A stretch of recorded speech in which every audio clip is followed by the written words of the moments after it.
Call the meeting in order. Please rise for the Pledge of Allegiance.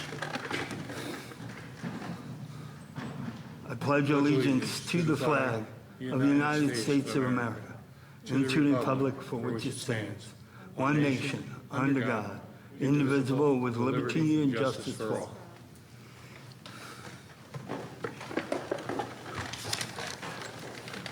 The New Jersey Open Public Meeting Act was enacted to ensure the right of the public to have advance notice of and to attend the meetings of public bodies at which any business affecting their interest is discussed or acted upon.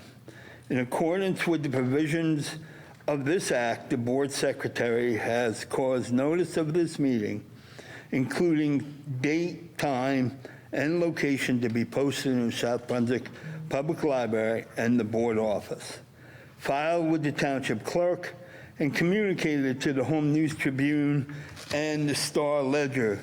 Mr. Pulaski, roll call, please. Mr. Raja Krishna? Present. Mr. Ray Keener? Present. Mrs. Joyce Mehta? Here. Mr. Mike Mitchell? Present. Dr. Stephen Parker? Here. Dr. Smith Raj? Present. Mrs. Lisa Rogers? Mr. Joseph Scaletti? Mr. Barry Nathanson? Here. We have a quorum. Just for the public and for the board, Mr. Scaletti called prior to the meeting. He had a business commitment. He couldn't get here. And Mrs. Rogers has dropped off her youngest son to college. And unfortunately, it's more than 4 hours away, so she will not be here tonight. Moving along, can I get a motion to approval of the agenda, tonight's agenda? Moved by Dr. Parker. I have a second. Second by Mr. Keenan. All in favor? Aye. Any opposed? Approval of minutes, board minutes of June 21st, 2021. Make a motion to approve. Moved by Mr. Keener. I have a second. Second by Raja. All in favor? Aye. Any opposed? Executive minutes of July 22nd, 2021. I have a motion, please. Moved by Mr. Mitchell. I have a second. Mrs. Mehta. All in favor? Aye. Any opposed? Board minutes of July 22nd, 2021. Motion to approve. Dr. Smith-Raj, second by Mr. Keener. All in favor? Aye. Any opposed? Moving along, report of Superintendent, Mr. Feder. All right, well, welcome. We haven't had visitors in a long time, so thank you for coming out tonight. We're going to start shortly with probably the reason you're here, the presentation about our reentry plan. That's going to come up shortly, but I have a few announcements to make before that. As everyone knows, we opened school on September 9th. It's late due to some of the holidays that we face and the way the calendar falls. Our teachers do come back on September 1st and 2nd, and then we get back with our kids on the 9th. So some important reminders: if you need supply lists, they're on the school website, and some back to school information. If you completed the Genesis portal, you'll now be able to access bus assignments, any principal letters, elementary homeroom assignments, middle school unit team assignments, and the middle and high school schedules will become visible on the afternoon of September 1st, which is the way that always happens. I do want to make a note, it's also going to be my presentation, but just a note that visitors in the building, we're going to do a call ahead this year. So it's not going to be as strict as last year where there's no visitors, but right now it's a call ahead and you must have an appointment to visit the buildings. When someone does come to a building, they will be temp checked and have to fill out a screening form, a COVID screening form, similar to if you've gone to a doctor, what you fill out, very similar to that. Otherwise, I'm going to be quick in my report. We have been getting ready, and you'll, as you know, if you've been listening, things change on us just often. I'll just leave it as often. But yet our staff adjusts, they pivot, they balance it, and we get it done. We'll talk more about back to school nights and all of that, just so we know, our next board meeting will be September 9th. I'm going to ask Jen Disler, Dr. Disler, to speak a few minutes. On the agenda tonight is an RFP related to hiring a consultant for the district. So Jen, can you just talk a little bit about that RFP? Yeah, we wanted to bring to the board's attention that back in the springtime, through a committee report, a curriculum committee, we talked about the idea of bringing in a consultant under the guise of social justice and culturally responsive teaching. So I wanted the board to be aware that we started the RFP process. And simply, all that's on the agenda tonight, RFP stands for Request for Proposal. This just initiates the process. No decision-making or nothing being approved tonight is part of decision-making. All this is doing is it allowing us to put out there the opportunity for us to be able to look at and garner people that want to do this work for us. When the time comes for us to be able to choose a consultant, we formulate a stakeholder committee, and it will include our chair for the curriculum committee. So board representation will be there. We use a rubric to be able to choose who we want based on credentials, qualifications, and their depth of knowledge and in that content area. But I just wanted you to know this was a follow-up from the spring, and we started that process. It will take some time, as the RFP process is just that, and it takes a little while to happen. But we will keep you updated, and like I said, when there is a decision to be made, the board will be part of that decision-making process. Thanks. Good. Thanks, Jen. And that ends my report for today until we get to the presentation. Thank you, Mr. Fetter. Moving along to the presentation.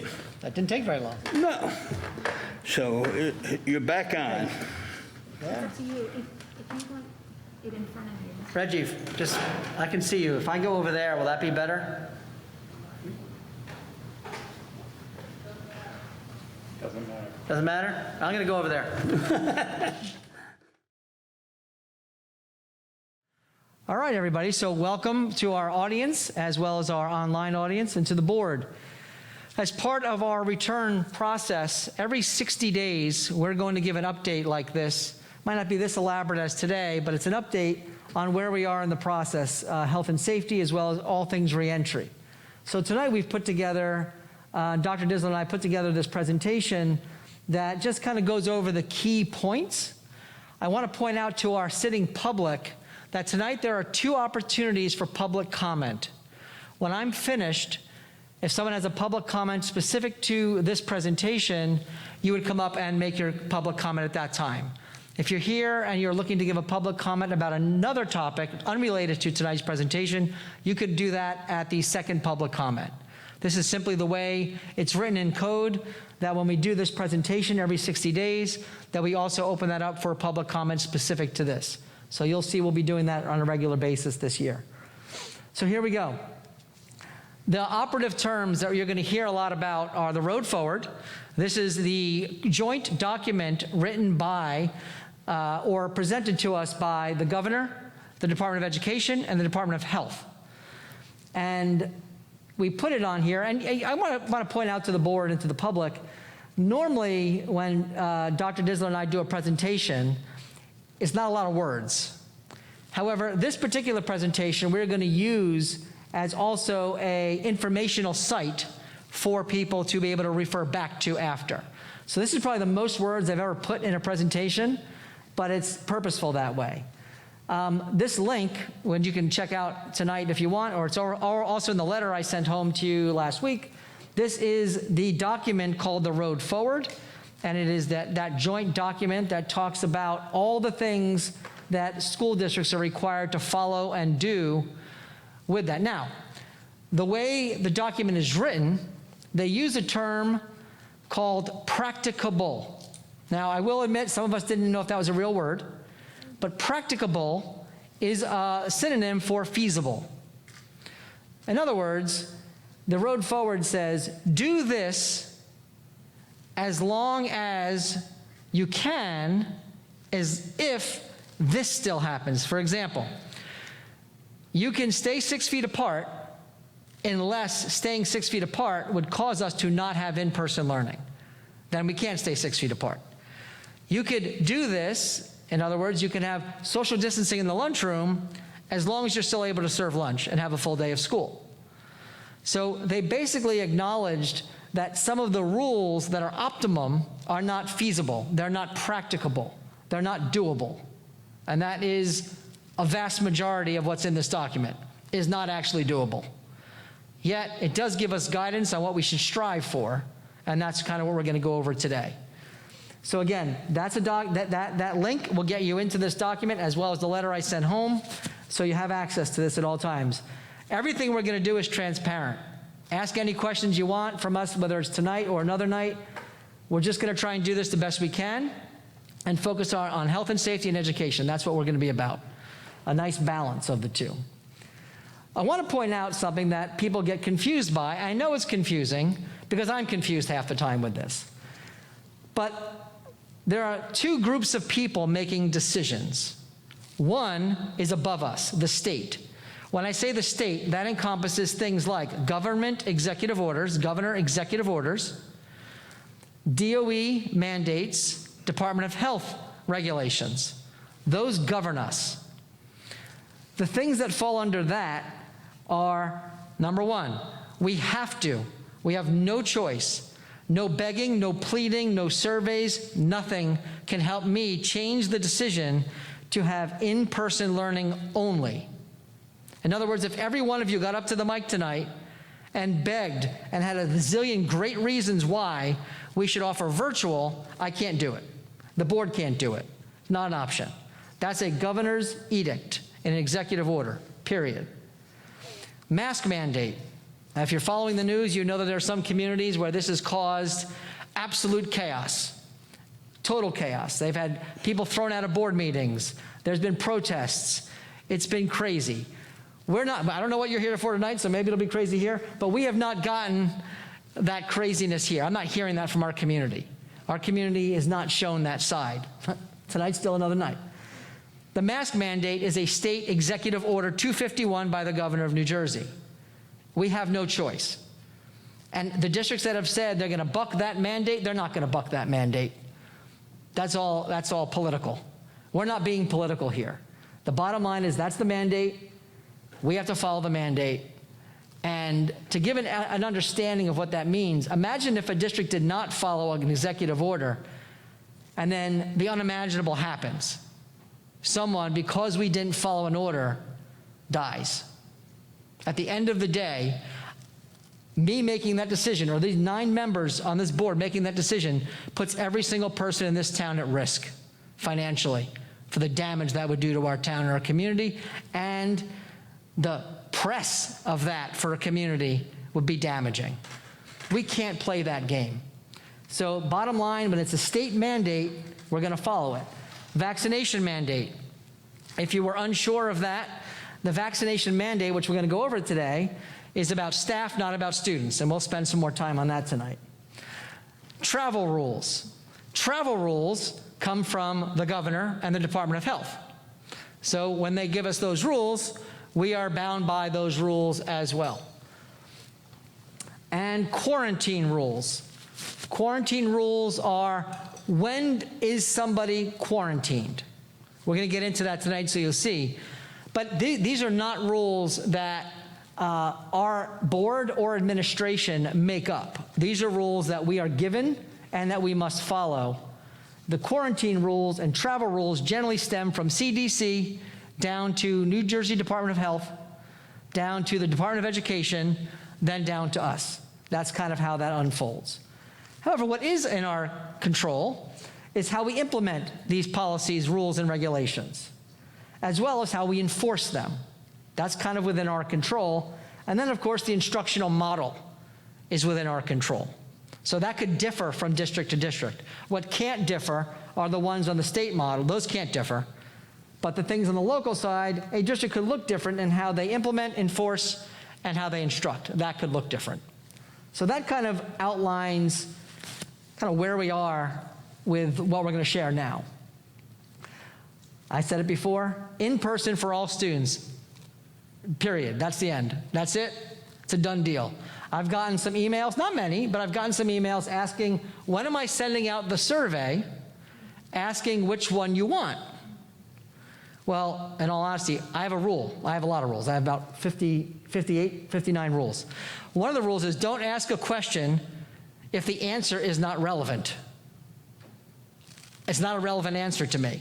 So if I gave that question out, that would mislead our public to believe that is an option. I'm not going to mislead the public. It's not an option. I don't need to ask the question. If the governor changes that, the first thing I'll do is I'll hit send on a survey. And then I'll know, and then we'll adjust. But as of right now, I don't want to mislead our community to believe if they selected, I want a virtual option, that they'd have one, because they don't. And so that's why we did not send out a survey. That's why we're not really spending time on the debate, because for us it can't be a debate. Masks, second one, not a debate. We're wearing masks. That's the way it goes. I believe we do have a community that supports that more than is against that, but even so, it is what it is. The questions that I have up here are ones that we thought the public and the board might want to be really clear about, and that is who provides the masks. The parents provide the masks. The reason for that is you want the child to feel comfortable and to do that. However, of course, if a child forgets a mask, if a child masks something happens to the mask, we have masks. And we're not going to let a kid go unmasked, and you're not going to have to come pick them up. Nothing crazy like that. Everything we're doing we think is logical and appropriate. So, but we're asking parents to do that. And this is an important thing for anyone watching. Child boards the bus needs the mask to board the bus. So it's really important. I will be honest, first, second, third time we'll have masks on the bus. So we're not going to let a kid sit at a bus stop also. But that will be written, that will be communicated, and we'll talk to the parents to try and make sure that they understand this is a responsibility that needs to occur. If we have a hardship on masks, we'll work with any family and make sure we resolve those issues as well. So that's it. On a bus transportation, on the bus, have to wear a mask. The only time that would be a no is extreme heat. Let's just say you're on a bus today in what, almost 100 degrees today? I think it was about 100 degrees, 95. If there's no air conditioning, that could be considered extreme heat. But please note, the person that makes the decision on extreme heat is not the child. It is going to be the adult. Whether it's our director of transportation, me, our safety and security specialist, whoever it's going to be, it will be an adult making the decision that today, due to the temperature and extreme heat, masks may be optional.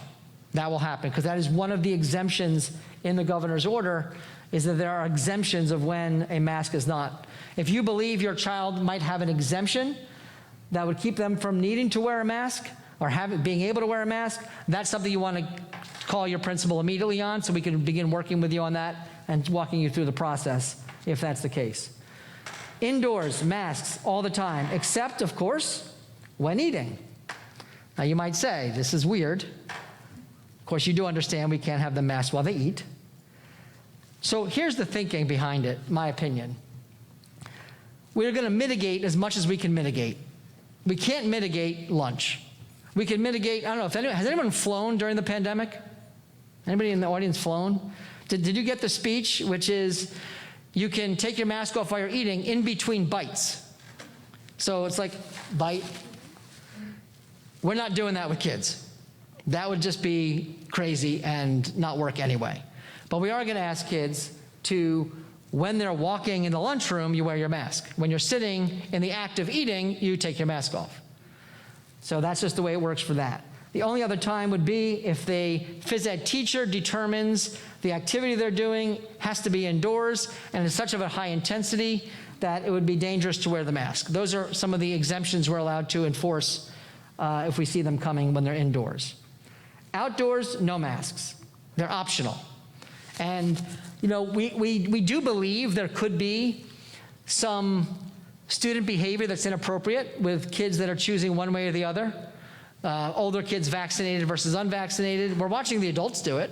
Just turn on Facebook, and you'll see people who are just downright nasty to each other and who believe that they're right in their beliefs and the other person is bad because they don't have the same beliefs. Not they're wrong in their beliefs, but they're bad humans.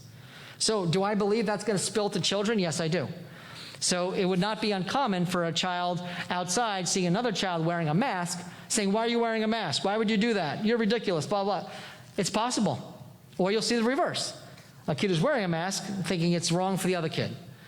We're going to try and curb that as much as we can and have those conversations with kids openly in the beginning, because unfortunately, that's what, if they're watching their parents in some places, or you're watching the news or watching Facebook, it's a polarizing topic. Vaccines and masks are polarizing topics. And watching adults treat each other this way, it would not be a surprise to watch kids do it. I will say, where we have amazing kids and families here, so I think we're going to see a lot less of that than the average community, but we're going to be prepared for it. So we're not going to go into this naively. Mask breaks, important. I know I'm going to need one before this is over, I can tell you, so I'm probably going to cheat and do this every once in a while, but I won't tell you when I'm doing that. But kids are going to need it. So we have strategies the teachers are going to use. Different levels will do different strategies. We've also broken up the way we do elementary school lunch, which will be helpful to giving kids more breaks in the course of the day. So we'll get into more of that as well. Pretty unique. I thought the elementary team did an amazing job of figuring out how to manage a few of our problems during all this. So that's masks. If you do have questions on masks, hold them for now, and we'll bring you back up when we're done. Vaccinations. There's a lot of talk about vaccinations. Just so you know what the executive order is, staff. Staff is defined by anybody who works in the district regularly, whether they are employed by the district or a contractor. Some of our contractors include bus drivers. Everyone who works for the district in some capacity falls under this mandate, which is all school personnel have to be fully vaccinated by October 18th, or, so I should not use the word mandate. A mandate would assume that there's no choice. Or don't do that and you can get tested weekly. It's at the district expense. So the governor's ordered this to be a state rule, but the funding that the districts received from the federal and state government to assist in learning loss now is going to be diverted to testing staff members who are unvaccinated. Pointing that out to the board so you understand that is actually in the executive order that needs to happen. That was a bit of a shocker, I'll be honest with you.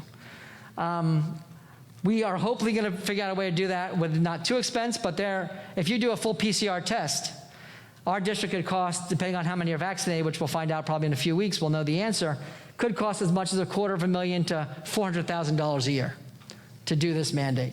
So it's what's called an unfunded mandate. They're getting around the unfunded by saying, no, we funded it, we gave you money.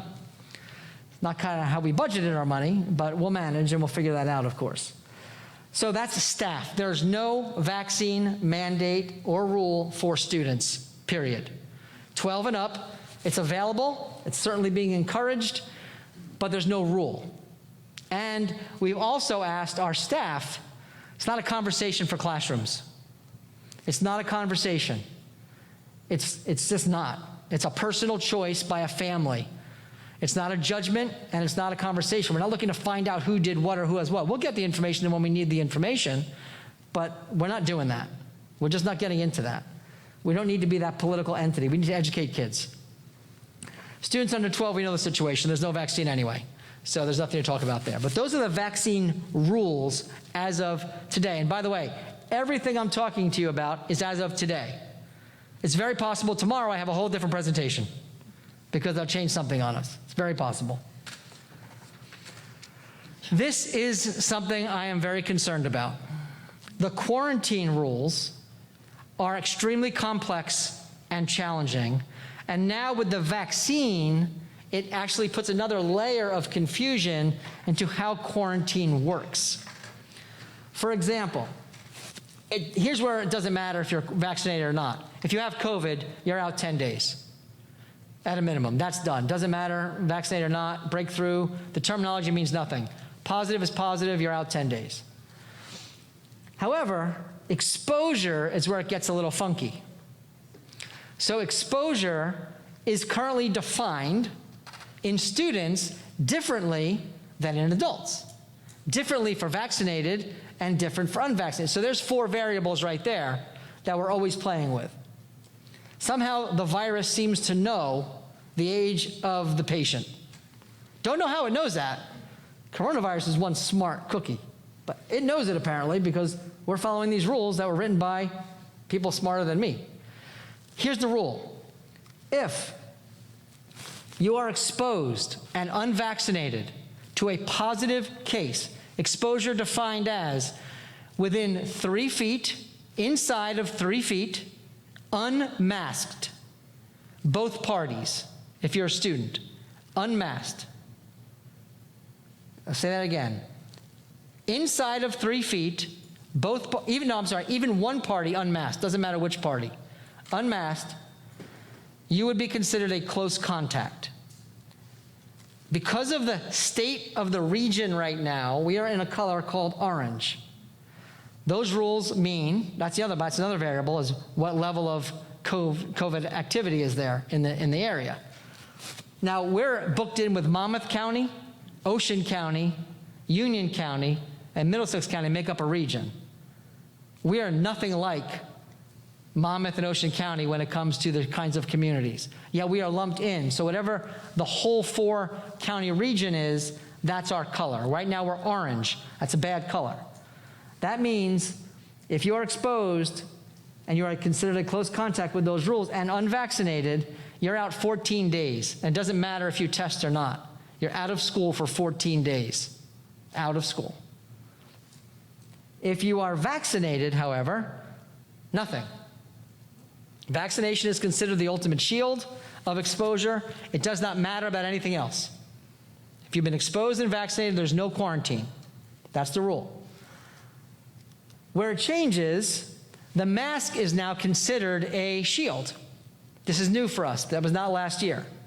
Meaning 2 people, one has COVID, one doesn't, 3 feet apart, fully masked, they're no longer considered a close contact in the school setting. So that means the exposed child, vaccinated or not, does not quarantine.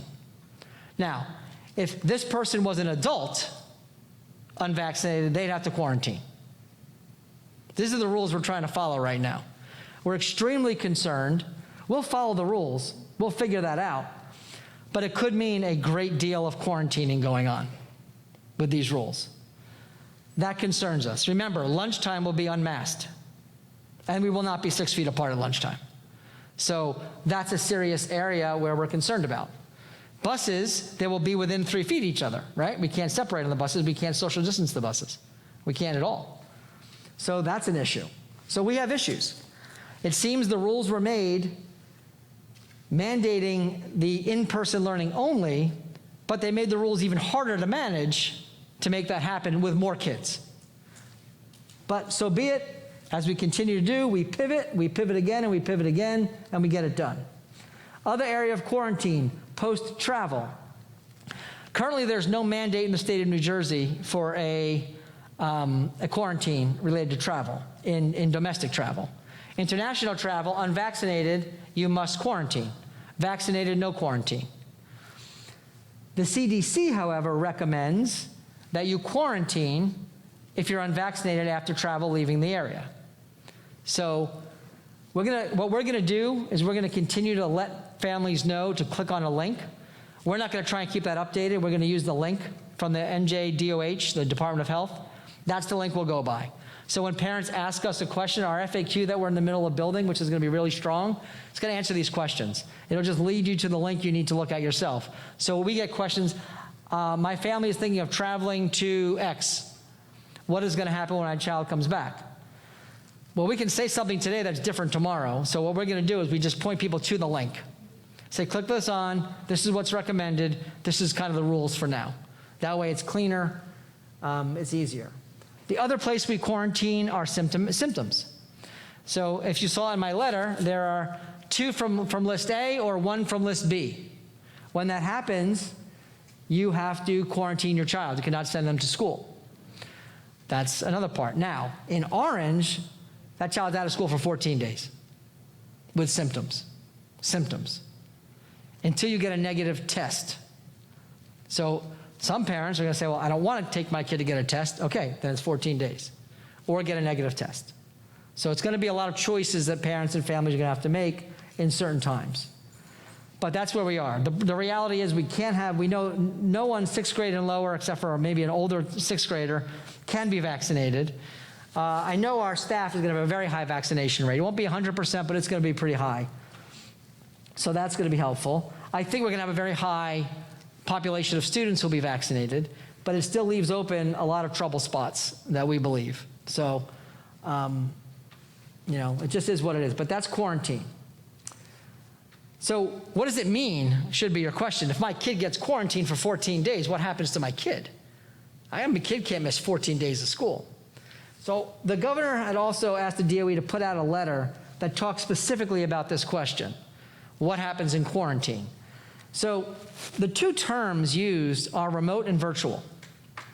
And we met with the Department of Education to kind of get more definition and clarity on this issue.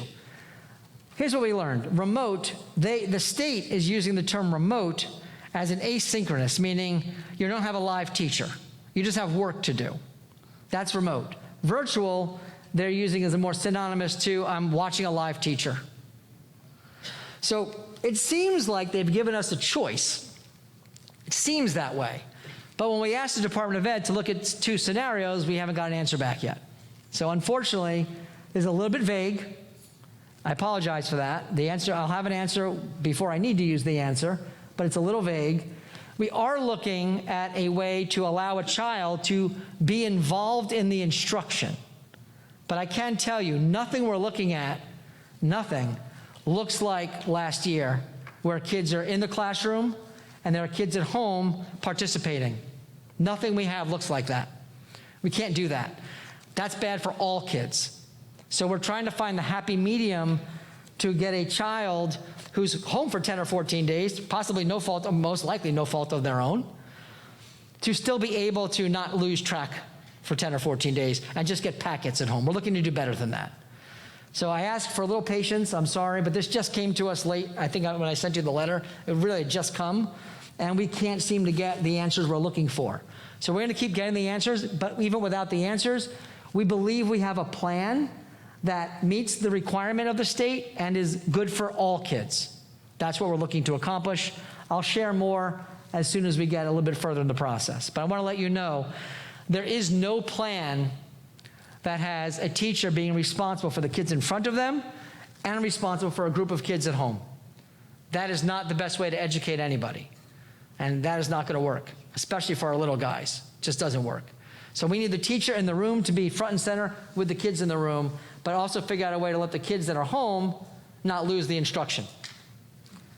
That's kind of where we're at. Did I do that well? Yeah, can I just add the one thing that it's because it's short term. All of our plans this past school year, we knew that there was this choice and it was going to be this long sustained amount of time. We know in this situation we can do the best we can because it's just a short amount of time and then the kid's going to be back in class, in person. So I just wanted to add that. No, Thanks, thank Mr. Fetter. All right, so again, back to this again. And I'm not, when I was first writing this, I'm like vaccinated and I put the word versus. Bad choice of word. There's no versus. It is what it is. But there are different rules. And like any decision we make in life, there are consequences with our decisions. That's just the nature of decision making. Vaccinated people, so our 12 years old and up, and our staff, for staff, if they're vaccinated, they do not have to go through a weekly testing. Unvaccinated, they have to be required by executive order to go through weekly testing. Not students. Keep that in mind. No students are going through mandatory weekly testing if they're not vaccinated. If the district chooses to employ some form of testing, that would be different, but that's not happening at this point. For vaccinated, there's no quarantine when you're exposed. For unvaccinated, as I shared before, you would be, if you are exposed, considered a close contact, you are quarantined for up to 14 days. There's no quarantine for travel with vaccination. There are quarantines if you are unvaccinated. Where there's something that's the same is if you have a positive COVID case, doesn't matter if you're vaccinated or not, you have to quarantine. Doesn't matter, makes no difference. You also have to quarantine if you have symptomatic, even if you are vaccinated. If you are presenting with the symptoms on that COVID list, you are required to quarantine whether you are vaccinated or not. So those are some key differences between vaccinated. So again, these aren't punishments, they're just consequences of the nature of the rules and the way they've been given to us. And that's what we're facing. So food. Oh, how we would love to not do food. But we're doing food. We're not only doing lunch, we're also doing breakfast. And breakfast and lunch are free to everybody. Every student for the entire year is free. They can get a free breakfast and a free lunch for the entire year, no cost to the family. For breakfast, it's kind of the normal breakfast. For lunch, that free would only keep you to a basic lunch. So in the high school, it's very different opportunities there. You would get the free opportunity, same in the middle school and same in the elementary school. But it's free, and that's pretty cool. So that's the federal government that did that, and that's just the way it goes. But this is our biggest challenge. The reason it's our biggest challenge is very simple. We cannot social distance the students, and they're going to be unmasked, and we cannot social distance them. That's a big problem, but it's not a solvable problem. The only solution would have been to upheaval the schedule to the point where first period would be lunch, last period would be lunch, and then we wouldn't be able to staff that anyway. So we are in a very, very trouble spot. We are going to do as much social distancing as we can. We're going to do as much lessening of the students at a table as we can. Whether that means we're adding more tables, adding more lunch slots, we're going to do the best we can. But I'm going to be upfront with this community. It is not going to be a socially distanced lunch. It is just not. We will ask kids, as I said before, to wear their mask when they're not eating, and I believe we'll have a lot of good compliance from our students because they're great kids. We have plans at SNAC for elementary and middle to manage that without causing kids to be, we can do that with social distance. We have plans for how to do that, so that I'm okay with, feeling more comfortable about that. Again, different spaces are harder than others. I don't know if you have any Monmouth Junction parents, some of those rooms are really small, yet Brooks Crossing rooms are very big. So it's easier to manage. So it's going to be a little bit different everywhere you look as to how that gets employed. Social distancing in general is not going to be like last year. Just think of it. We can't. Think of a high school. I don't know if you have anyone in high school here? You know how many kids we have? 3,000. You ain't social distancing 3,000 kids at a time in that building. It's not even happening. So we can pretend, I can tell you, hey, don't worry, we got it. I don't have it. We don't have it. The hallways will be busy. The lunchrooms will be busy. The before school will be busy. There's no good solution for this. The bottom line is we have 3,000 kids. I will say I'm confident we'll have the vast majority of those kids vaccinated. I do believe that. That'll be very helpful. But it is going to be what it is, and I don't want to fool the community and say that we're going to be able to do something we're not going to be able to do. We will do our best. That I can promise. Lunchrooms, students will be assigned in the younger grades tables. In middle and high school, we're going to ask the kids to kind of find their spots, kind of stick to those spots. But also the high school has a really cool idea. They're going to do QR codes on the table. So a child goes into lunch and goes bink. And that way we always can do that for contact tracing. We know who's been where. It's helpful for us. And hopefully just keep kids at the same location time and time again. But high school kids are their own different breed of human, and they will do what they do pretty much. But we think we can control a lot of it. So our goal, just so you can hear it from me to the board, to the public, we're going to mitigate what we can mitigate. So we're going to do what we can do whenever we can do it. But there are realities that we have to deal with, and those realities are not always that we can't do all of it. And that's just the situation we're in. So I want to talk to you a little bit about elementary recess. So if you have elementary kids and you've had them before, you know that lunch and recess is an hour-long block. So we have a few issues. I don't know if you know, but staffing is a problem. You know staffing is a problem everywhere, and staffing is just as much of a problem in our district. Certain positions are very hard to fill. Lunch paras, not surprisingly, is hard to fill. It's a 1 to 2 hour job, and it's hard to fill. It's hard to fill it regularly. It's really hard to fill now. So what we did is we extended their 1 or 2 hours to be 4 to 5 hours. And we moved how recess is going to be administered and lunch, so we had time in between each lunch. If you knew, the way it went pre-pandemic was they'd have lunch. As one group was leaving, one group would be following in. They really wouldn't clean. Now we've separated the time so we can clean the whole lunchroom before the second group comes in, before the third or the fourth group come in. It also separates lunch from recess. They're not going to be a block anymore. Why that's really cool, and this could be a post-pandemic keeper, is it gives kids a break. So instead of an hour, they'll get a break in the morning or a break in the afternoon. And then if you try to match that up with a special, It could really change the dynamic of a day, more chance for breaks, mask breaks. We think it's going to be a welcome change. As far as our helps with our staffing, because now we have less staff needed for longer time, more attractive jobs, and less people needed at the time. So elementary people did a great job. Our assistant principals and principals built a beautiful model, and we're excited to implement that, and I do believe it could be a post-pandemic keeper. We'll see. Another question we're getting asked, are there going to be the daily screener?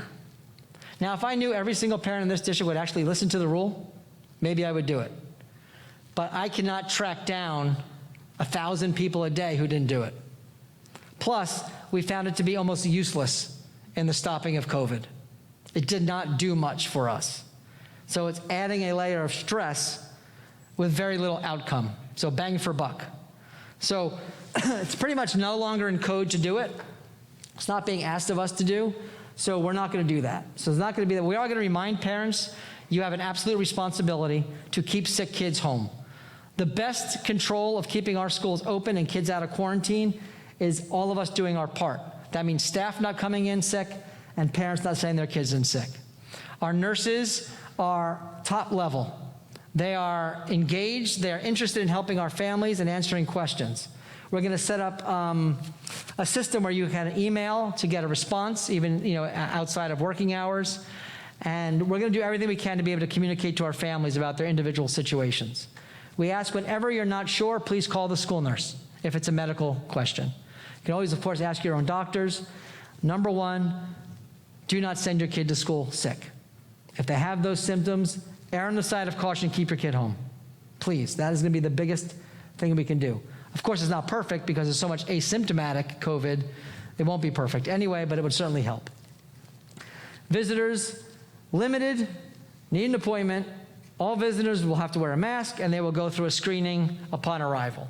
Make an appointment in advance. We do want to limit the number of people in buildings. We don't want to add any extra. That would be people we can't contact trace. So that's why we're trying to do that. Volunteers are pretty much the same. If you are a regular volunteer, you'll have to go through, you'll be treated as an employee, you'll have to be vaccinated or go through weekly testing.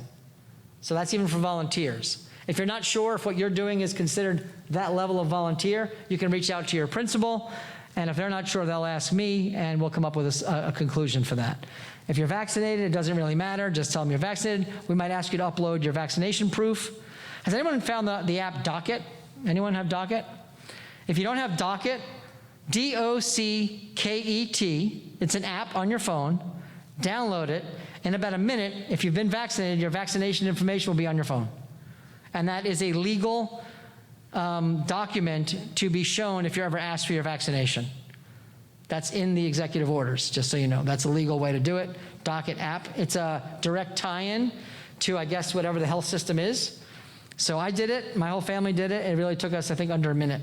And it was amazing. Like, you see it. Oh, my God. It has everything. It tells you what you had in Moderna, Pfizer, J&J, the dates you had it, and it tells you everything. So if anyone ever questions you, it's a nice little thing to have anyway if you need it. I don't know that we'll need it outside of school, but it's possible we might. So that's our volunteers, screening and daily checks. Travel, I said this already. Go to that link. Answer your question by looking at the link. If you're unvaccinated, if your child is unvaccinated and you're traveling outside of the core area, it's going to recommend right now that you do quarantine. But I am telling you, the state has not mandated that quarantine as of right now. Those are the rules. Uh-oh. So some general things. I think I've talked about social distancing quite enough to be clear on it, at least. I believe I have. Hygiene is one of our biggest weapons that we can use. And who has the worst hygiene? Little kids. All right, middle schoolers, high schoolers, kids. We have to continue the work on washing their hands, sneezing, coughing, all of those things, but staying home. We're going to do our part in sanitizing, touch points throughout the day the best we can. Again, much harder to do now with everybody back than it was last year when we were able to move staff around. It's different. It's very different. But I do want to remind people that our buildings all have these ionic filters in them already that take care of that through the system. If you followed any of my letters last year, you might remember that this was I'll take it as a lucky one, Dave. We had built that system pre-pandemic, just finished it pre-pandemic, not knowing there was going to be a pandemic. It just was best practice on new construction, and we had just redone the HVAC in the district. So we had put these in as a matter of the work we did on our ESIP program, $27 million giant energy savings project, and that was one of them. So it's really come in handy now. Most districts had to go start doing this at a very, very expensive cost, competing for companies that were charging way too much money, trying to sell these, Merck 13s, what they were called? Is that what they were? They're ionizers. Was stuff that so it was really funny to have to, I was able to sit back for this one thing, be like, we got that one. Don't got to deal with that one. So that was our one huge win pre-pandemic. Give Dave the credit over there for getting all that done. I think I talked about this already, but just in case, masks on transportation.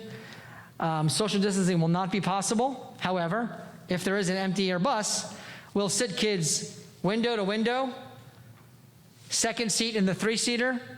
If that's enough, well, that's how we'll do it. If it's not enough, then we'll have to keep filling the bus. Just the way it goes. If you all remember, there's still a driver shortage, and it's even far more intense now than it was before. So we could not add more buses. Even if I can afford to buy the buses, I can't add more drivers. So we're going to do the best we can. I do believe we're going to have parents driving their kids more. So be prepared for longer lines if that is the case. But it is going to be what it is. We'll see how it goes. We'll make adjustments as we go through the process. I think I talked about assigned seats for the little guys, and then the middle and high school. We'll do it, they're gonna have assigned seats, but they'll work with the kids. Elementary kids are gonna be assigned, and the elementary assistant principals are working with the transportation department to manage that.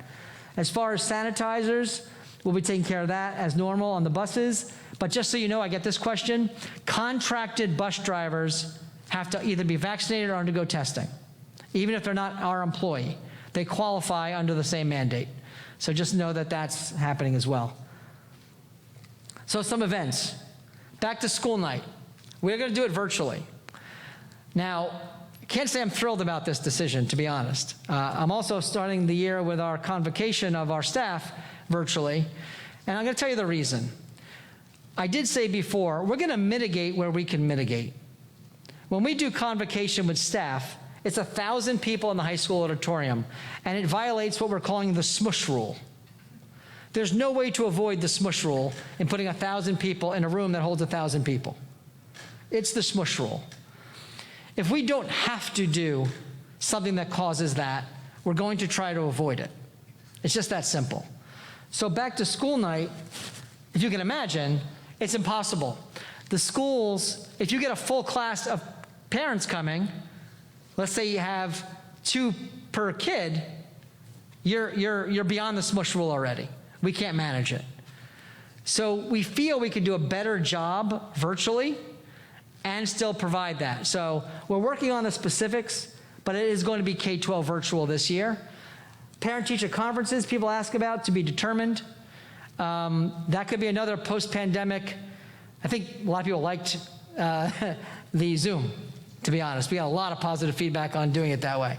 So we'll probably look at that. We have a little bit of time for that one right now, but it's to be determined. Athletics, just so you know, if your kid is going to be involved, right now it's traditional. Athletics is athletics. There's no change. There's still whatever indoor mask rules are still apply, but when it comes to the games, they're playing. We follow the rules of the NJSIA, and right now we're just going forward. Field trips are going to be limited. Kind of the question of, do we need to do that trip? If the answer is really, really important, we're going to try and figure it out. If it's not, we're probably going to try a virtual option instead for now. But there are some big ones that we're playing with right now. And the rule of thumb, and Jen, jump in if I have this incorrect. The rule of thumb we're telling our teachers who are planning trips, plan it as long as you have in writing a guarantee that it can be canceled at our discretion. That way, we can't afford parents to be paying $50 for a trip that doesn't happen, and then we lose the money.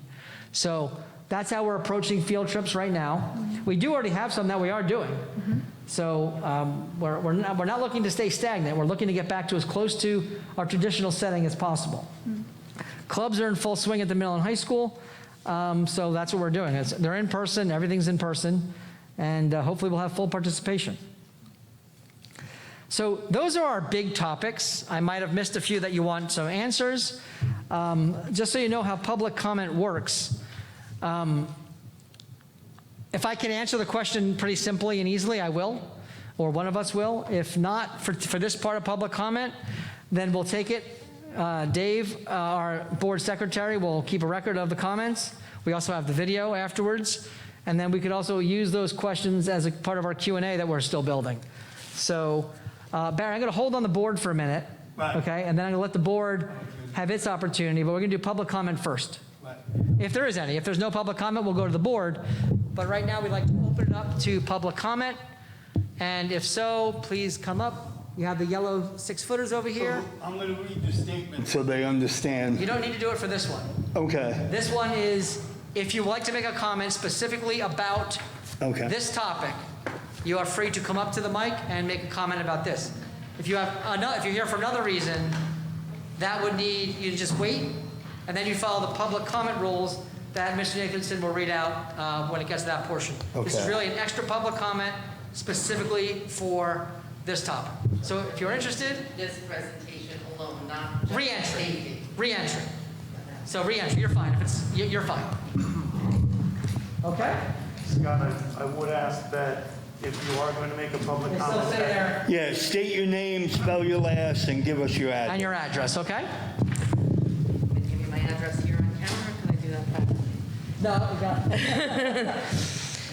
Okay, my name is Glory Bine Callaghy, and I'm at 33 Stockton Road in Kendall Park. First, I just wanted to thank everybody for all you've done over the past 18 months to keep our children safe. I can tell it's not an easy feat. I have, my daughter's a senior in the high school, and she's the third child that I'm putting through the school. And I hate to bring up this topic. I did, Mr. Fetter, you did see my email, I'm assuming, or you'll recognize it shortly, but I don't want to ever regret not bringing this up, which is why I made the time to come tonight. With the mental health of our youth having been drastically affected over the past 2 years, on top of the fact that our country has become so much more divided than ever before, and then add to the mix that kids will be wearing masks and are less identifiable, I want to address the possibility of increased risk for violence and school shootings and any additional precautions that will be taken within our district. This was a very real topic. For that matter, the last time I was in this room was around that topic before COVID came along, and it has not gone away.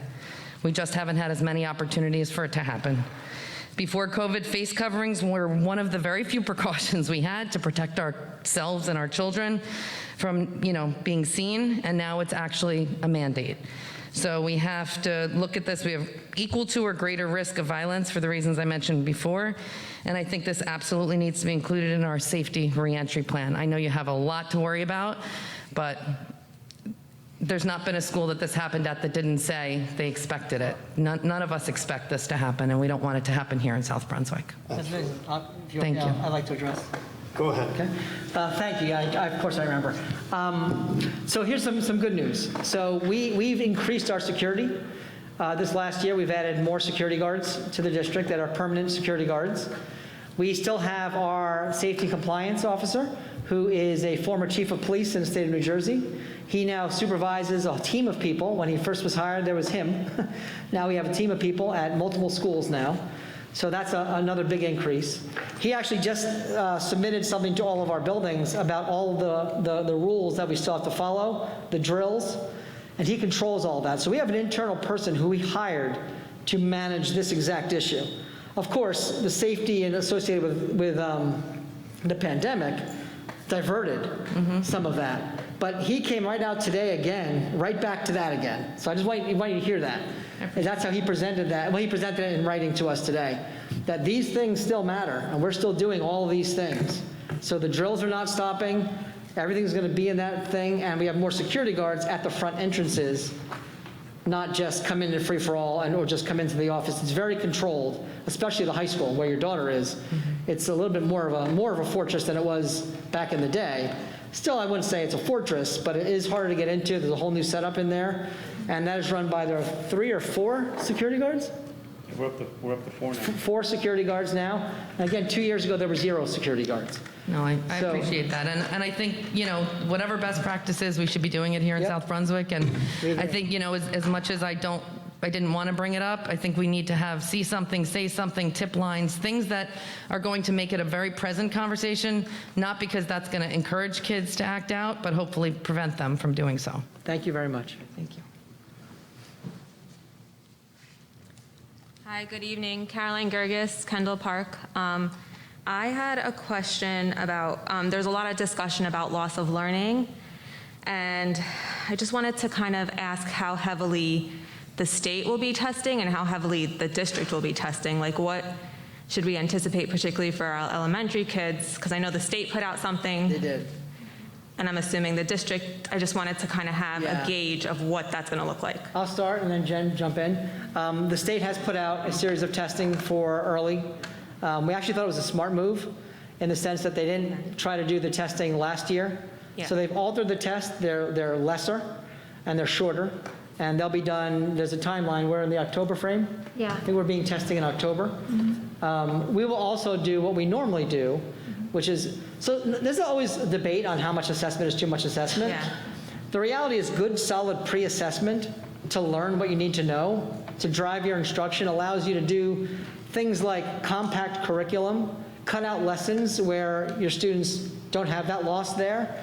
If you don't do those things, you just run through as if they don't know anything, you're adding so much more time to your instruction, whereas a really strong pre-test allows us to know and drive our instructional practice. So we're going to do a combination. We're going to have the state, because we have no choice. Yeah. But we believe in good, solid pre-assessment to determine where we need to go and how we do best define learning loss, because we don't want to assume Yeah. anything. We have a lot of kids that we think didn't have any learning loss, and then we have kids that probably have a lot more learning loss than we'd hoped for. So if we don't figure that out, we could lose too much time going forward, not targeting the right things with the right students or making assumptions, which is dangerous in education to do that. Understood. So is the state test also considered pre-testing? Or are they We're- doing that? Well, I don't know how, I'll be honest with you. Yeah. I don't know. I thought they were doing that more for funding purposes because they couldn't. I don't know what they're gonna, Okay. I decided I don't have to listen. I can't try to figure them out. Is that a week of testing for our kids? I think it's- Is that going to look like I it think it's does? less. It's less than before, Okay. less. But we hope to get the results back fast so we could use the results in some way. Yeah. We hope. No, I understand the data is important. I just wanted to Yep. know how heavy they're going to come Not into that heavy, like right? testing. We think it's going to be the least amount of state testing we've ever had. Okay, yeah. All right, my second question is along the same lines. I understand kids are not going to be on the computer like they were last year. Is it going to look like it did pre-pandemic, or is there going to be some sort of transitional phase, particularly for like elementary kids, and how implementation of curriculum will be and things like that? The good news is we're going to be better with technology than we were. Yeah. So we don't want to lose sight of that. But we're not looking for kids to sit on computers all day. Is it going to look like pre-pandemic or like some sort of transition phase? I would say more to a transition in the sense of we've moved to one-to-one. So one-to-one wasn't because of the pandemic. I mean, it got to happen faster because of the pandemic, but one-to-one that was in our plan, in our strategic plan pre-pandemic. What it'll allow is the ability to have more personalized learning within the classroom. So kids will have different kinds of structures, technology being one of them, that they could really isolate skills and be able to personalize. A teacher can better personalize the instruction for the child. It won't look like pandemic in the sense of everybody watching the teacher teach or everybody being on the same exact thing at the same exact time, but really being able to capitalize on technology is the direction we want to go in. As part of it, okay. As a part of it, Okay, yes. understood. Okay, thank you. You're welcome. Thanks very much. Hi, my name is Satish Bala. I'm from 85 Kelly Way. So this is the question regarding the in-person mandate. I know you said it's a state mandated one, but I still want to understand more about the executive order you keep on talking about. I did a Google search. I find different set of information than one you said. The question here is, I am immunocompromised. I'm not supposed to be here at all. I do the closed environment. So when my daughter goes to an elementary school who is not vaccinated, there is a greater risk for me and my family. So my question is how do we address that? People like me, right? You know, it's not only me, there are many people like that. So that's the question. I want to get some ideas and thoughts on that, and based on that, I just want to stop and then listen to you guys. What do you guys think on that? Sure, I can give a little bit, but I don't want to get into too much of a specific case. I can talk more globally. As far as the rule, if you go to the link on this or look at my letter I sent, the road forward is our guide. It's in the first paragraph. It doesn't leave anything open for interpretation on that issue. Okay. So that's where that comes from. It's an executive decision from the Department of Health, Department of Education, and Governor. As far as what to do in a situation where someone is concerned about the health and safety of a family member, that we're going to have. I unfortunately don't have this miracle cure or answer for this question. Fair enough. The answer is, it sounds kind of cold, to be honest with you, which is there is no choice. If your child is enrolled in our schools with the situation you described or a similar situation of a different family member's health, only choice we have right now, unless there's a change outside of South Brunswick, is that child's expected to be in school in person. I know that sounds like that's so cold.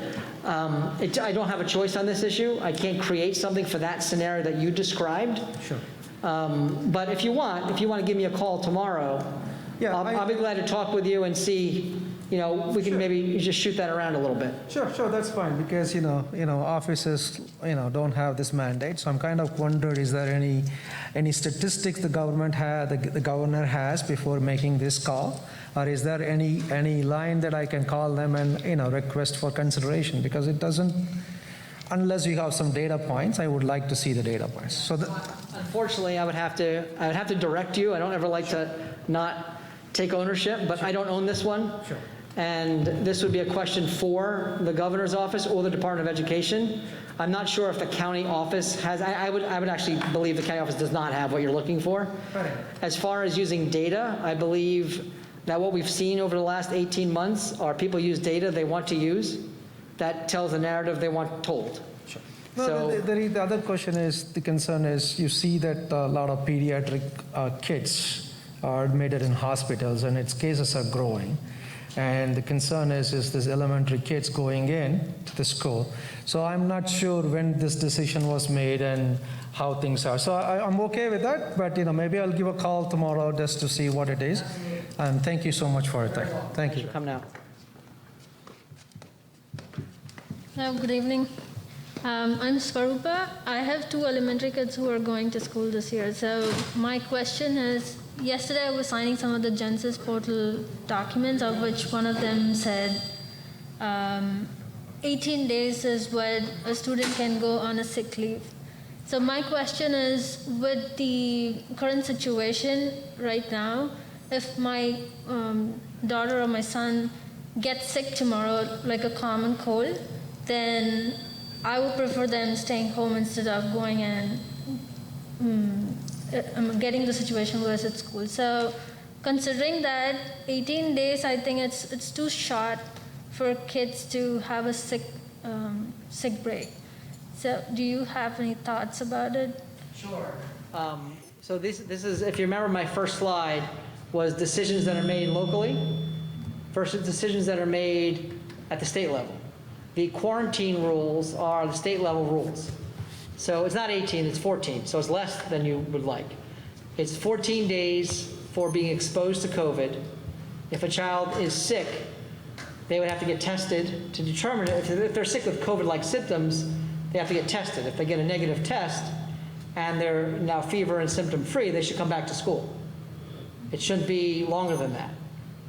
So my question is, I mean, not for the quarantine of COVID, but regularly, can a kid take more than X amount of days as a sick off? Oh, I know what you're Yeah. saying. 18 days is 18 the days. date for chronic Yeah. absenteeism. Okay. Yeah, Esther was Got it. signing one of the documents where it said Yes. only 18 days for. 18 days is Yeah. what the state considers a chronic absentee. This Yeah. is unrelated to the pandemic. Absolutely.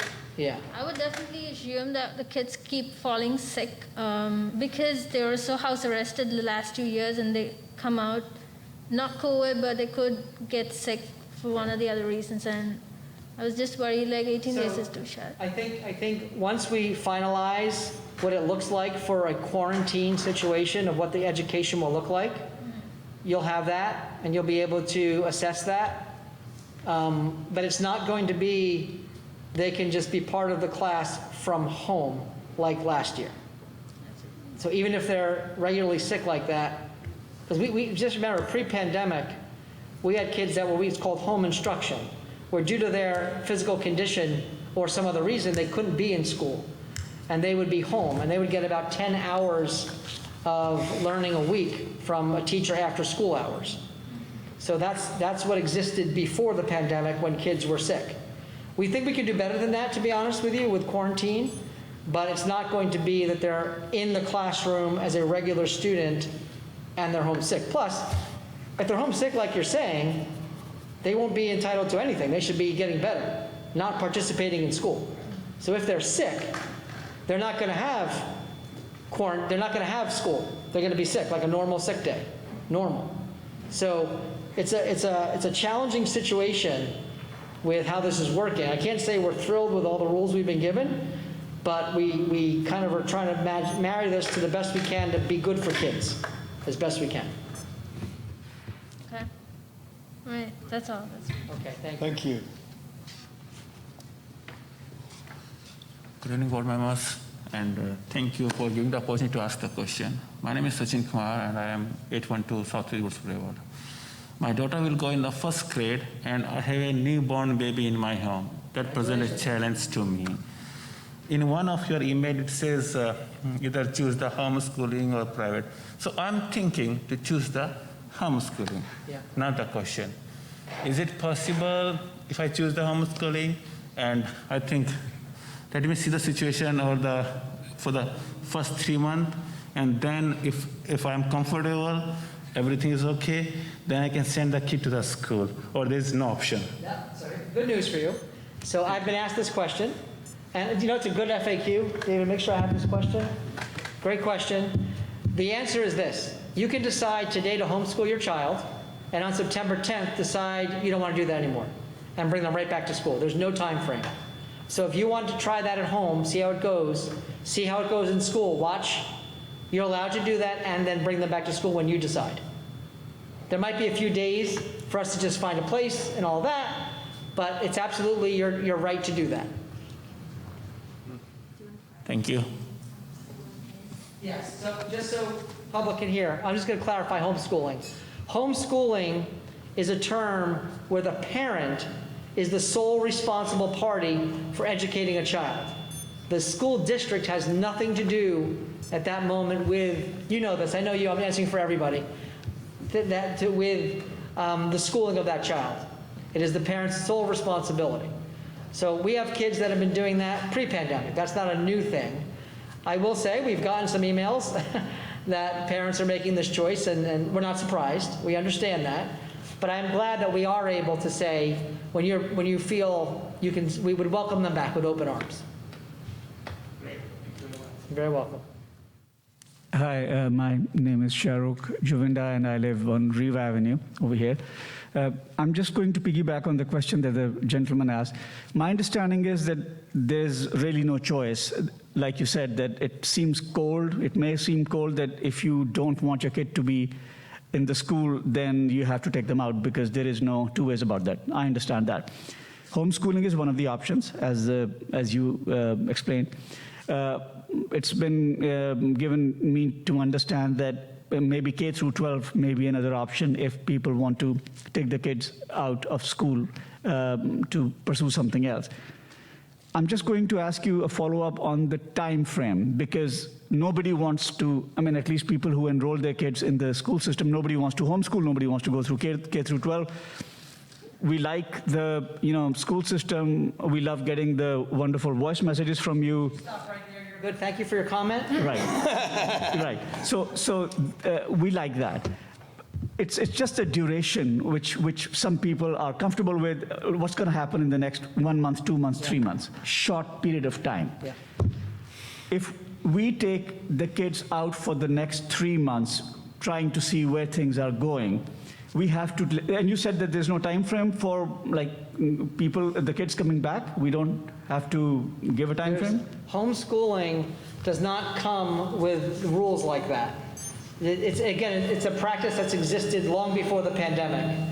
I've been involved in this business for a long time, and I've had parents think it was going to be the best choice for their family. And then, similar to what the first gentleman said and what you might be saying, is that really didn't work out. Maybe a job situation changed that originally allowed that to be available, and now both parents had to work. Maybe something where the kid was not reacting well to this at all, and the parent made a new decision. The district will accept your child back with open arms whenever you decide to bring them back. There's no time frame for that? There's no time frame.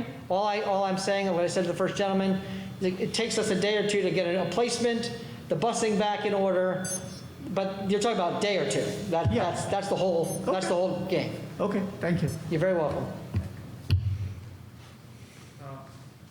Hi, my name is Anu, and about the homeschooling, I just had a question. You said that the kids can be out only for 18 days. Let's say that we come after 2 months and put the kid into the school. So they're like, what, 10 months short, like 8 months. So I'll help you with this. Yeah. When you homeschool them, they're not absent. The 18 days don't start. Okay. That's only when you're enrolled in the school and you're absent. A quarantine day, for example, just so I'm clear on this, if your child is home because they're quarantined and they're going to follow the quarantine instructional model we do, they won't be absent. They'll be marked as in person that day. Okay? If you homeschool your child for 2 months, their first day of school will be when you bring them back. Their homeschool days do not count as attendance, absence, or in person. They're just days that exist outside of that. Got it. I just had a follow-up question because I'm an immigrant. So because of this, offices and visa situations are not going as per the pace that was happening in the past. So let's say there's a visa situation. I hope that never happens. But if we have to leave, and then it works out in a couple of months, we get the visa things done, and we come back after 2 months. I'm going to leave my house, everything in South Brunswick. So will that period, when maybe 15 days or a month, when I'm out of the country, will that impact my child? 2 ways to look at that. Really good questions. These are good. 2 ways to look at that. You can disenroll your child, unenroll them, so they're no longer our student, and then go take care of family matters. And then when they come back, they just come back. While they're gone, you should be enrolling them in a school wherever you are. Okay? If you don't do it that way, it's pure absence. It's unexcused absence. And they'll be marked absent every one of those days, and they'll have no access to work. So they'll literally lose all of that time, and then be coming back those 2 months in your scenario that you described, 2 months with nothing. So when you know more, I would ask you to call the principal and talk through the situation with them, and let us help you come up with the best choice and best plan for your family. Okay, sure. Thank you. Okay, you're welcome. Hi, I'm Suman Potter from Dayton. I have like 2 elementary kids going to the school. I'm literally worried. My younger one was supposed to go to kindergarten last year, couldn't go, that's fine.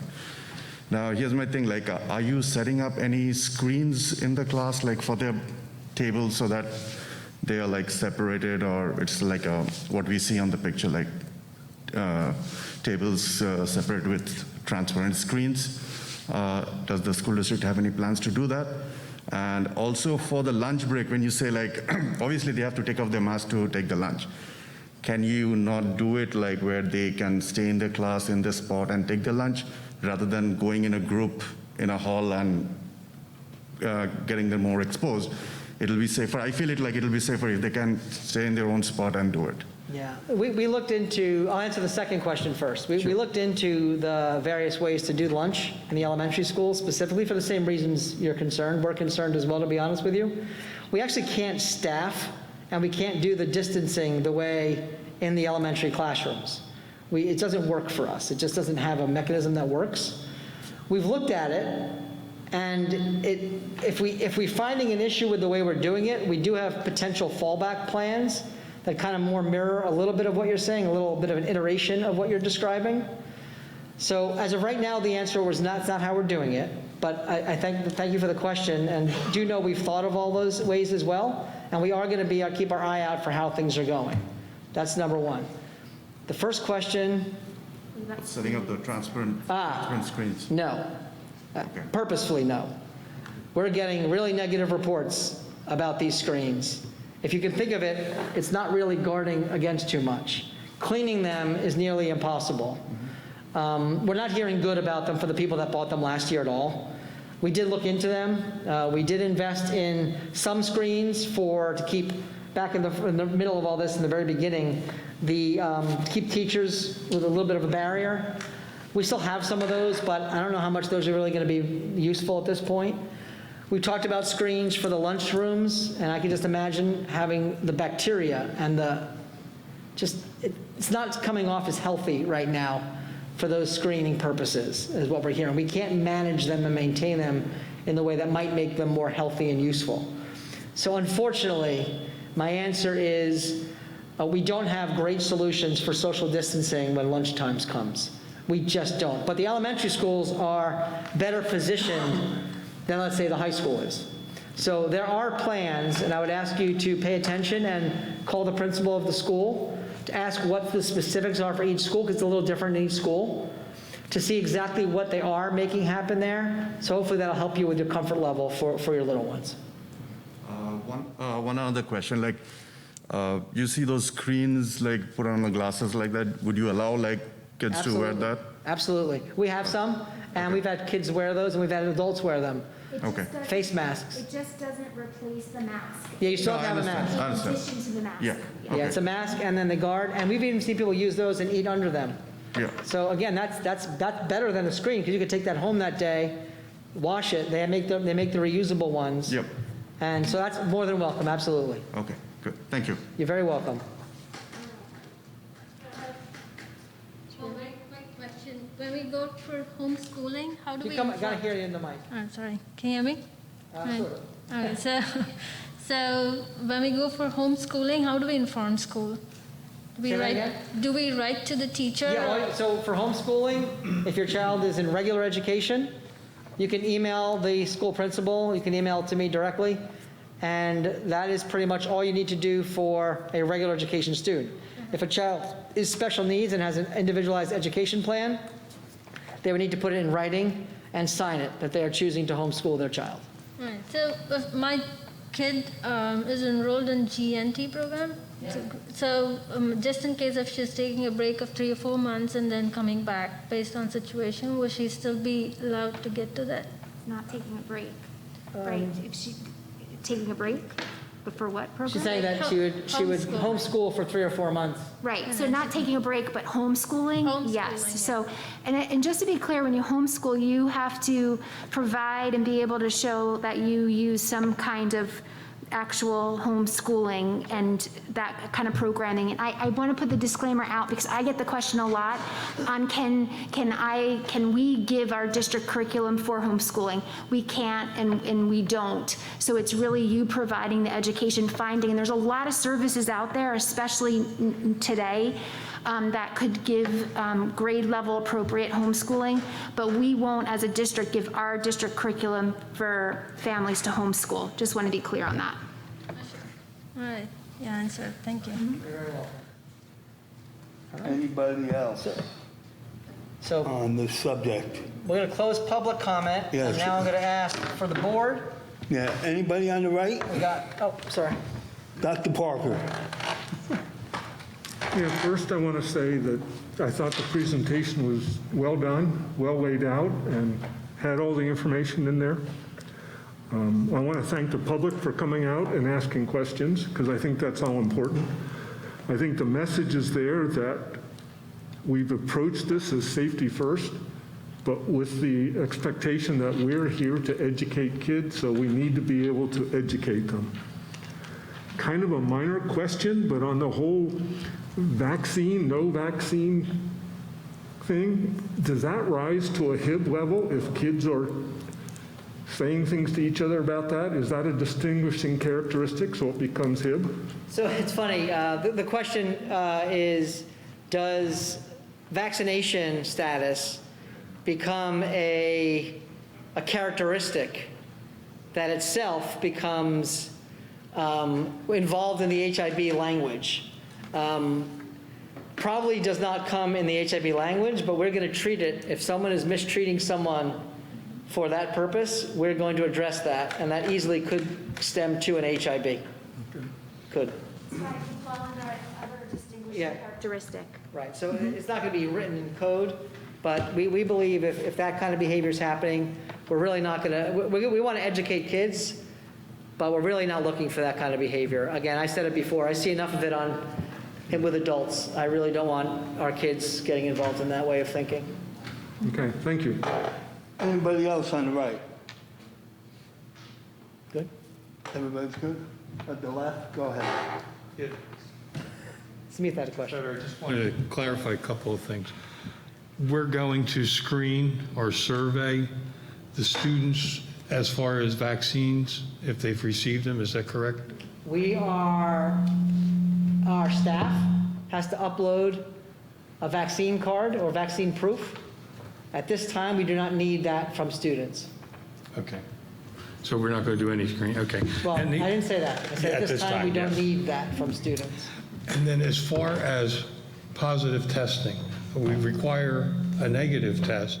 Are we going to require them to show a positive test so that because of the 18 days absent, are we going to ask for a positive So test result? again, with this 18 days, I think is being thrown in a little wonkily. Is wonkily a word? I don't know.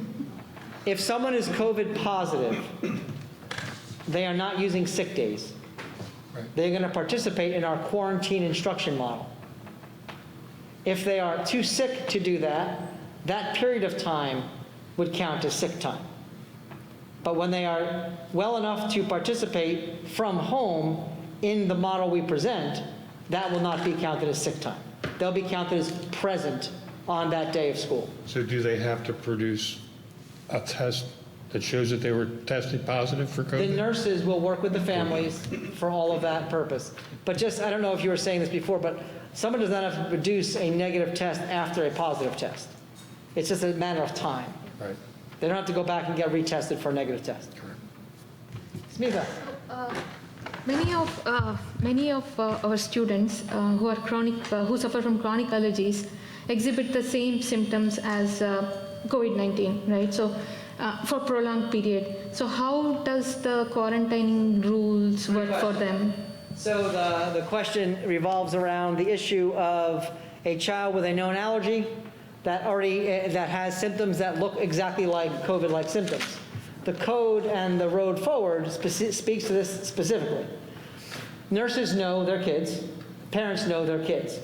When there's a situation where a child is exhibiting the same symptoms they always exhibit from a known diagnosed condition, unless that symptomatic behavior changes, it is not treated as a COVID symptom. Now, it's good and bad, right? Because, that could mask COVID. So there's ups and downs to this rule, but that is the way they wrote the rule. That a child with known allergies or a kid with asthma who's having some respiratory, you have to treat that as asthma. What we do, the nurses involve the child's physician in all these matters. The physician provides us with the information we need to make a determination. If we get confused, we bring our doctor in to confirm those findings and possibly even speak with the child's doctor. It's a pretty elaborate process, but it does specifically talk about the idea that there are situations where a child presents. Let's use a child with Tourette's who has a tic. And let's say that COVID presented with a tic. That child would never be allowed back in school again, right? Because they have a tic. So it's meant to keep that from happening. But it could come to doctors working with doctors on the best solution for that particular child. Okay, thank you. You're very welcome. Joyce. Go ahead. So, thank you, Mr. Feder, for the presentation. My question and concern stems around the fact that teachers who will who are not vaccinated and then are going to be COVID tested, that falls on the taxpayers, right? That falls on, the burden falls on us. So that's my concern. And I was wondering if we could look at any other ways where, you know, we can either get federal dollars to cover those costs, or if we can look at any free COVID testing type of sites to help us to mitigate those costs, because it might be quite substantial. So free COVID testing, which is advertised, what free COVID testing generally is they send a bill to the insurance company. We are a self-insured school district. They send the bill to us. We pay the bill. If we do it that way, it could cost as much as $100 to $150 per test per person. So we're looking at how to economically manage this as well.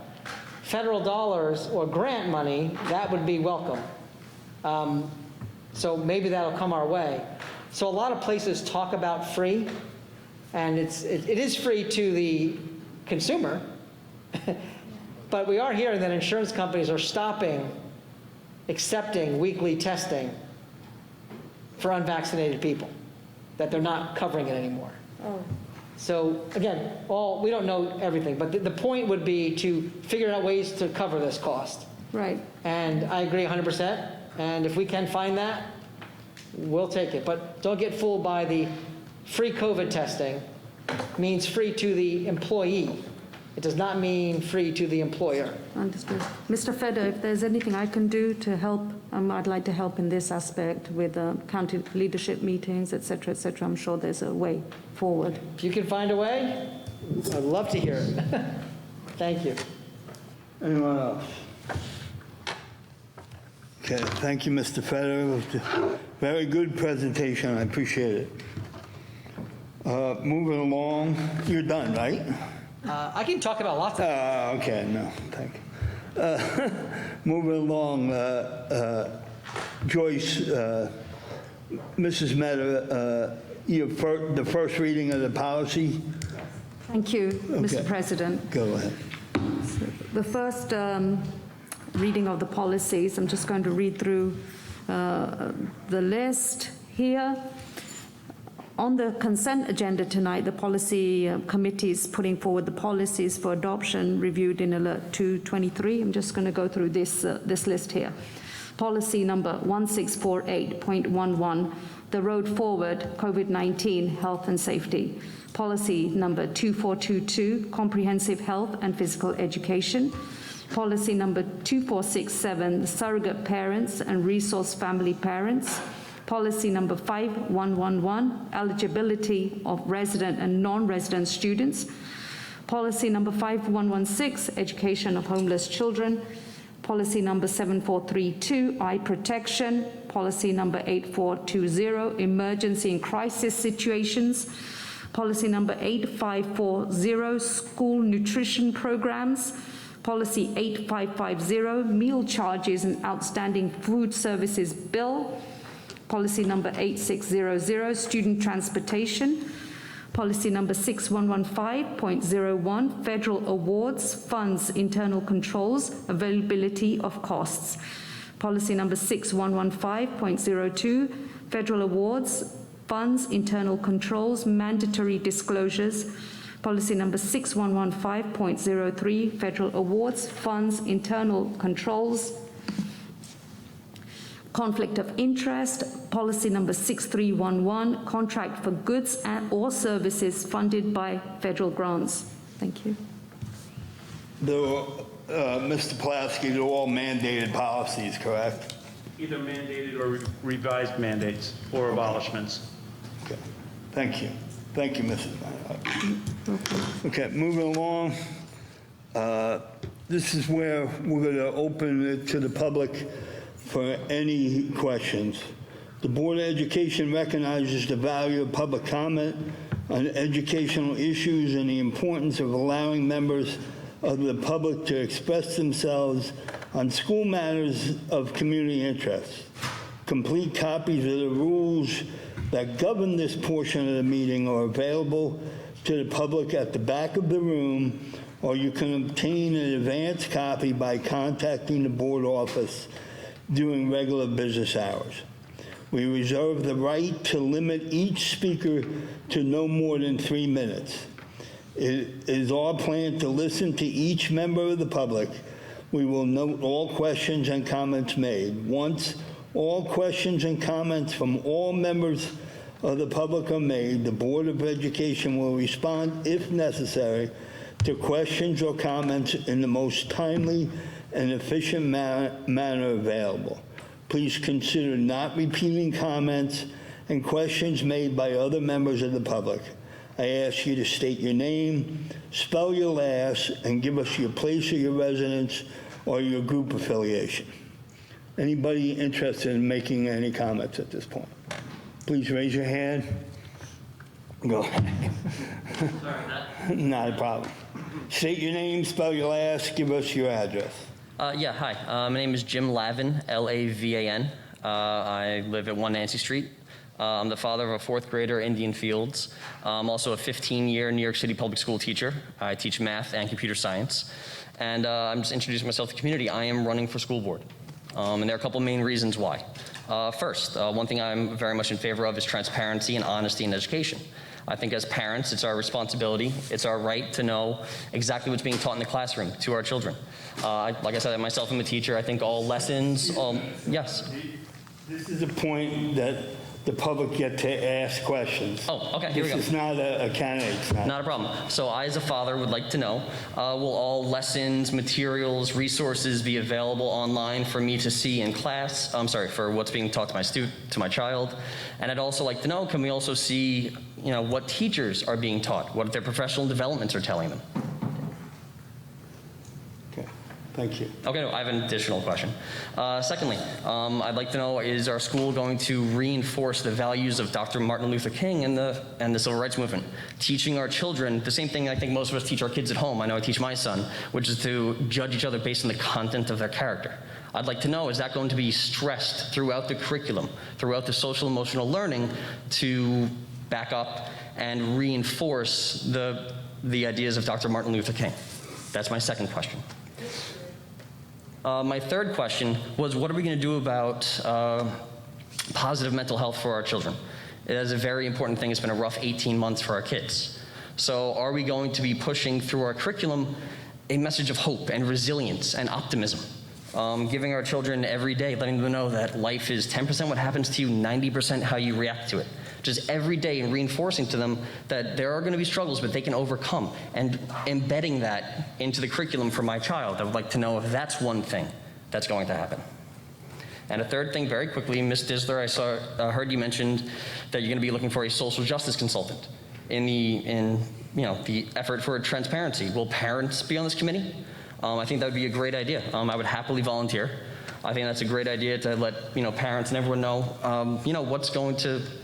what are they going to be consulting on? What are their ideas? The more that's out in public, I think the better for everybody. So again, my name is Jim Lavin, parent, and thank you. Thank you, Mr.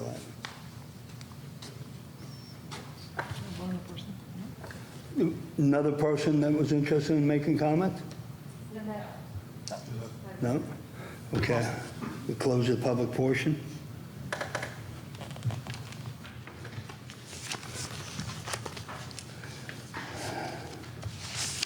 Moving on.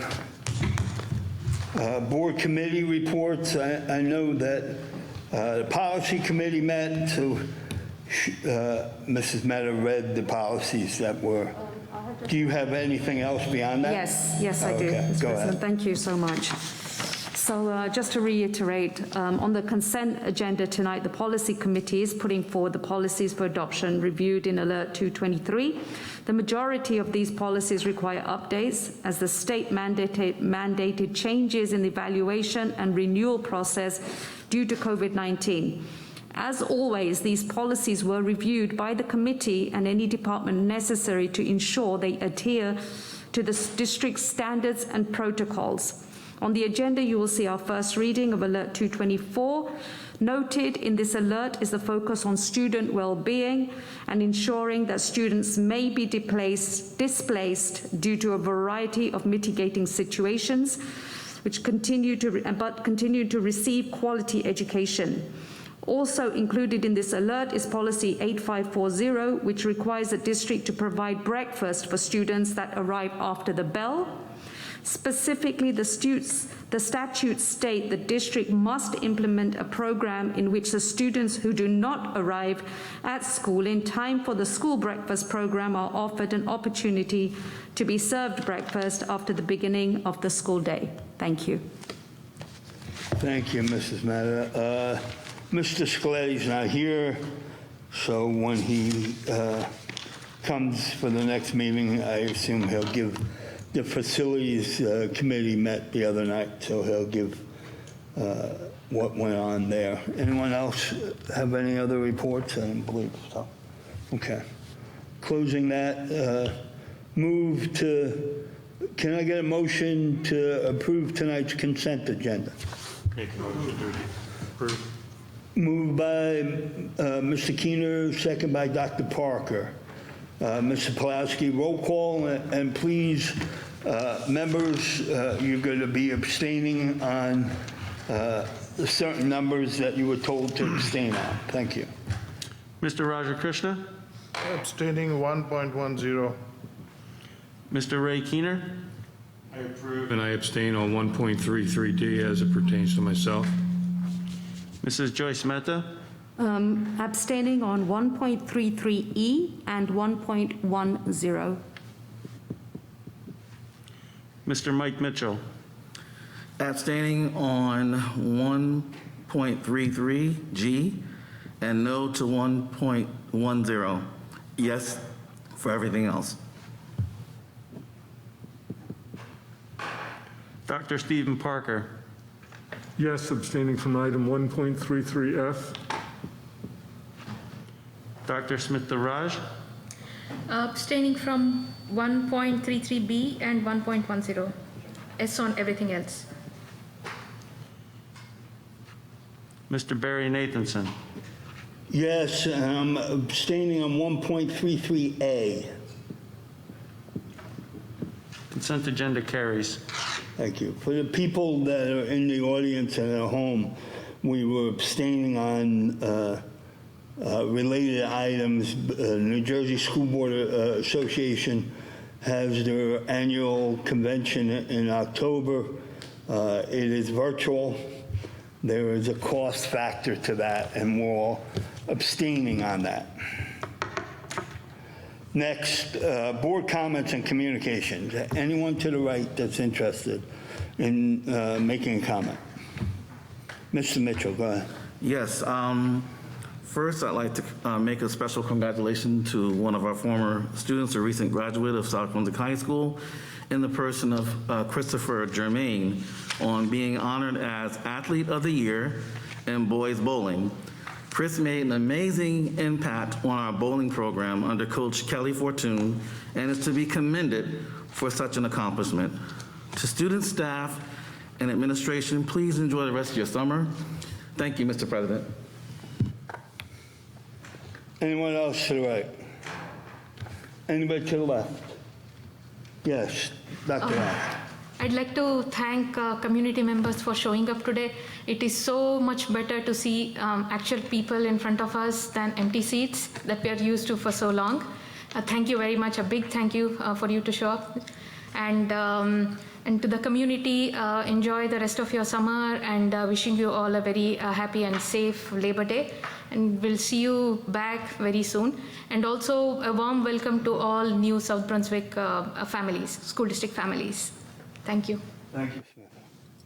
Go ahead, Mrs. Matt. Yes, I'd just like to piggyback on my colleagues' comments and also welcome you all back to the Board of Education. This is so very important for us to get your feedback. Makes us a collaborative community when we hear back from you. So I just wanted to say a big thank you to you. We hear you, and we really appreciate every single comment that was made today. So thank you so very much. Anyone else? Okay, I have a few things. First of all, while we were gone, we lost a community member. His children are not in the school district. However, he's been in town for a long time and has served both as a coach and on the board of SBAA. So, and that's Damian Ferber. I want to condolences to Deborah Ann and their 4 children. So I would ask for a moment of silence, please. Thank you. Also, note that our senior kicker for our football team, who is going to Rutgers, J.J. Patel, was ranked 35th as the best football player all around. So I want to mention him and congratulate JJ. Also, there was a letter that went out August 10th in support of the family in Dayton or families in Dayton that had a apartment fire in Princeton Orchards. And Amy Finkelstein of our staff is involved in collecting gift cards for the family.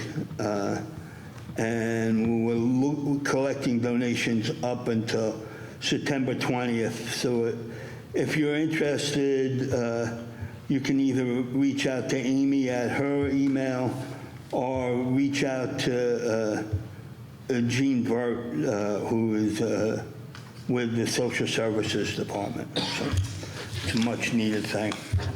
So that being said, I want to thank everybody for coming this evening and all the people that have been online tonight. It's important for us to get feedback and to hear everybody. I also want to wish everybody the best and safe start of the school year. So I want to say good night, South Brunswick, and stay safe to our troops. Thank you.